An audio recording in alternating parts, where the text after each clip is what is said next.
So hello guys केमती अच्छा आशा करुँगी आप समस्ते बढ़िया थे। तो सांग मैंने सेमती भल था आ निज निज जीवन बहुत खुशी था। तो एक्चुअली सांग मैंने कौन हो देखो घरे बस बस बोर लगुला तो से मुझे खेल फिल्ड आड़े बुली आसिली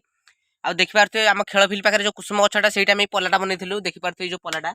बहुत बढ़िया सांग मैंने बर्तमान ये पलाटा आम कहीं आसुनु मैंने बसापी आसुनु कहीं एटा मुझे बनइबार 2-3 वर्ष हो गला पलाटा को तो से बसापी आसुनु ना आगुरी डेली आसु सांग मैंने खरा दिन ये बसिकी जाऊ देखिपे पलाटा केमती कौन हो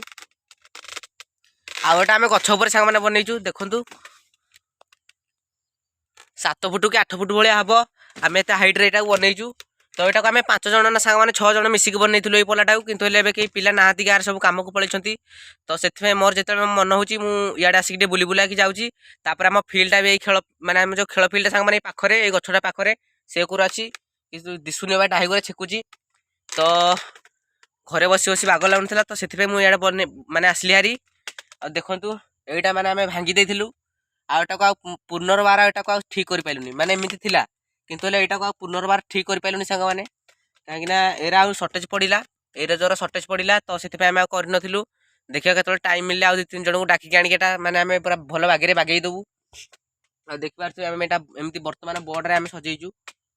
देखिपे आउ पूरा बहुत बढ़िया है पलाटा आमर जो पलाटा गछ उपर देखो यहाँ जो कुसुम गछ तलू पूरा आम यहाँ जो तार गोटे डाही लंबी जाए करूँ देखो यहाँ गोटे डाही लंबी जाए करूँ आम एकर साइड काठ पकईक पलाटा करूँ आउ सांग मैंने वर्षा हेल्ले भी ये वर्षा पड़ूनी कहीं आम ये बड़ दे देचु ऊपर छाणी कर देचु देखो देसी स्टाइल पूरा सांग मैंने। तो प्लीज सांग मैंने वीडियो को लाइक करूँ चैनल को सब्सक्राइब करूँ मुझे देखा कर नुआ तगड़ा ब्लॉग।